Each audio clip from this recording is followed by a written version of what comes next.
In a remarkable live television moment, Keir Starmer, the Labour Party leader, issued a public apology to Jeremy Clarkson and the wider public. This significant move comes amid mounting criticism of Starmer and the Labour Party. Starmer's televised apology not only underscores his leadership struggles, but also raises questions about his capability to govern the country. The question now is whether these apologies will suffice to ease public disappointment and restore the DWI trust in his leadership. Let's discuss this in today's video. The UK has become a national experiment with its open border policies under the banner of Global Britain. A policy unpopular with the public, yet championed by Labour as being in the national interest. Starmer's belated apology, acknowledging mistakes in approach and a fractured relationship with the public, comes amid immense pressure as voter support for both the Labour Party and Starmer continues to decline. Starmer admitted that the gap between what the government delivers and public expectations is significant after 150 days of setbacks. He is attempting to reboot his leadership. However, the critical question remains: can Britain endure another 150 days of such governance? This is not just a press conference or a policy update. It's a desperate effort to rebuild his image and reconnect with disillusioned voters. The bigger question, however, is whether St. Starmer's apology can restore public trust after a series of missteps.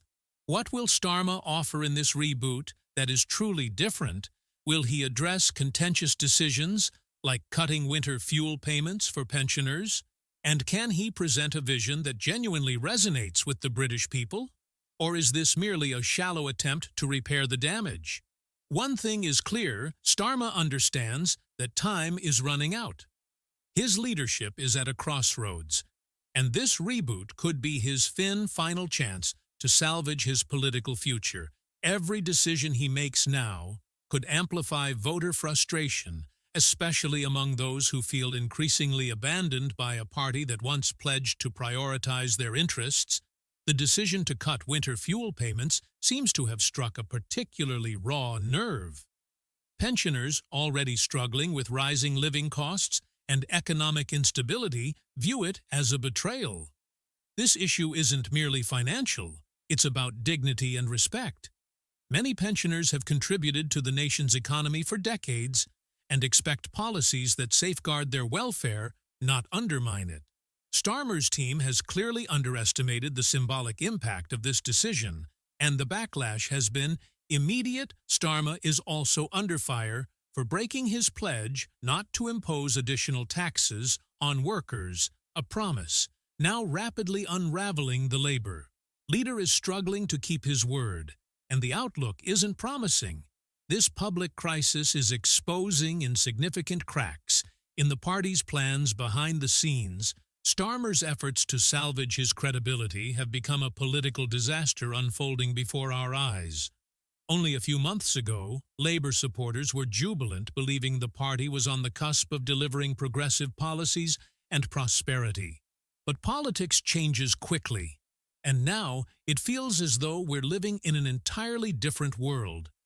Labour's poll numbers are plummeting, once 20 points ahead. The party now clings to a meager 5-point lead. Within weeks, the honeymoon phase with the public is over. How did Labour squander such strong support? So quickly, cracks began to show almost immediately. Starmer's leadership started to falter under the weight of actual governance. His style shifted to indecision and vague statements. Labour had committed to making the UK the fastest-growing economy in the G7.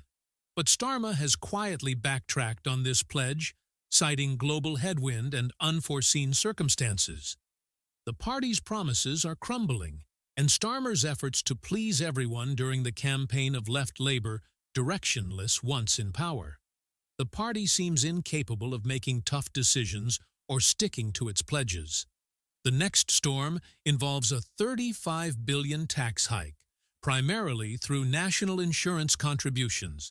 This will directly impact workers already enduring a cost of living crisis.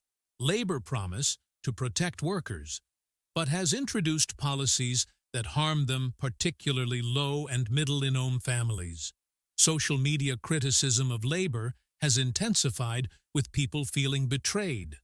Voters who cast their ballots for change are now left with unfulfilled promises.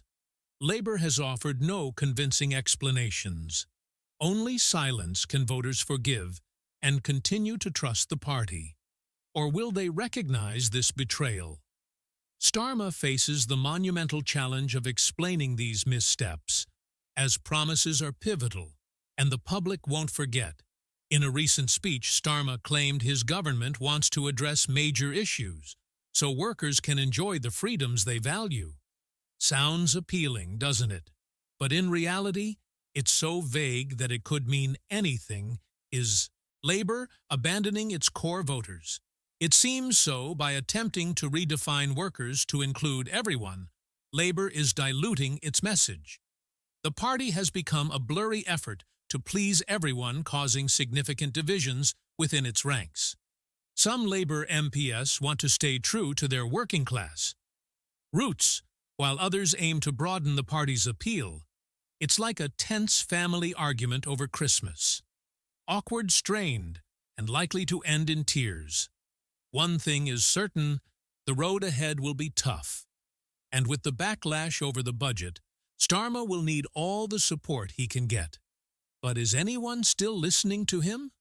Starmer is retreating, using vague excuses about global factors and unforeseen circumstances.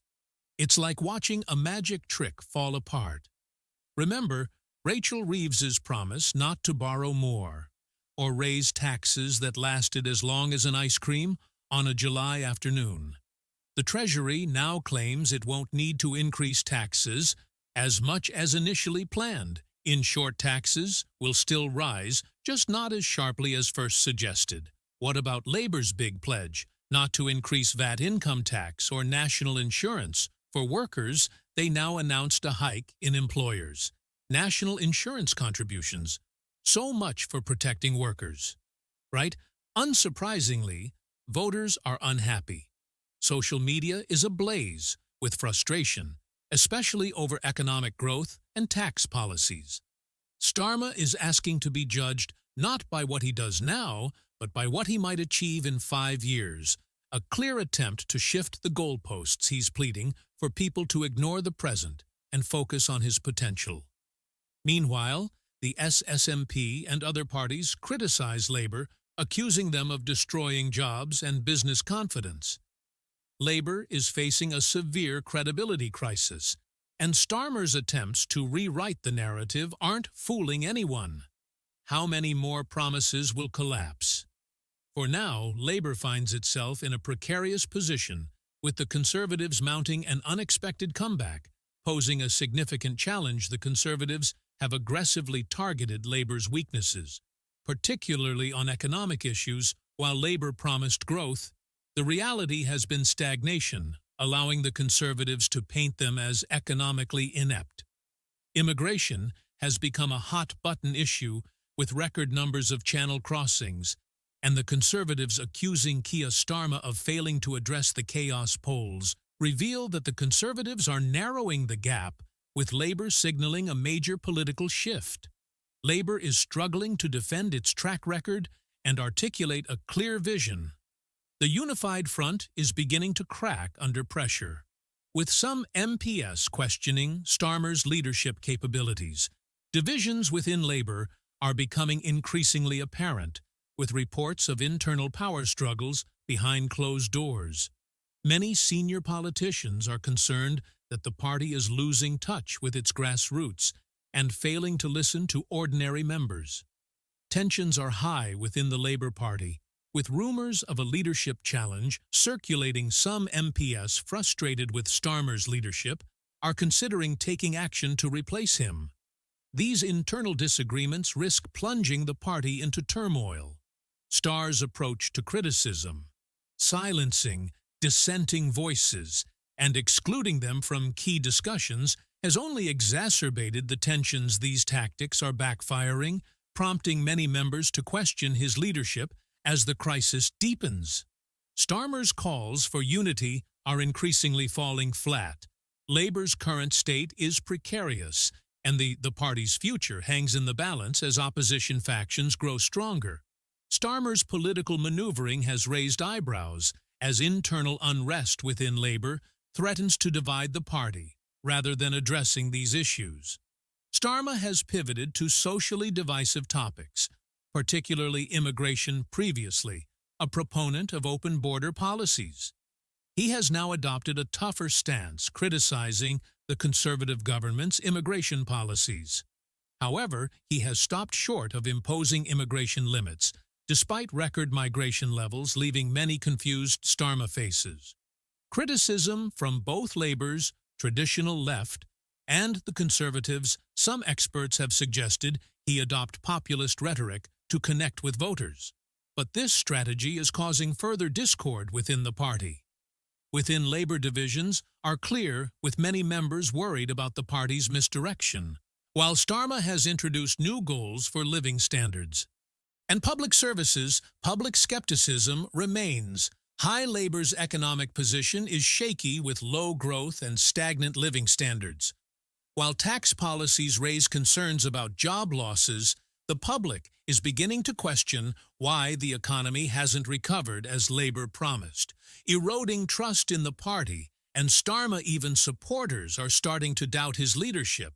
One longtime voter feels betrayed, having voted for change only to be met with broken promises when asked. Starr insists he should be judged after 5 years, drawing criticism for his perceived lack of accountability for current issues. Labor plans to address these priorities in an upcoming speech, but its impact remains uncertain. Starmer is also struggling with immigration, an issue he once used to attack opponents, but which has now become a vulnerability. Despite public demands for concrete action, Starmer continues to offer promises without tangible steps. Labor is now mired in a crisis of trust, with unfulfilled commitments on taxes, and the economy polls show the party is in freefall, putting Starmer and his allies in a difficult position to maintain their standing. Rumors of a leadership change are gaining traction. The question remains, can Starmer turn the tide, or is this the beginning of the end for his leadership career?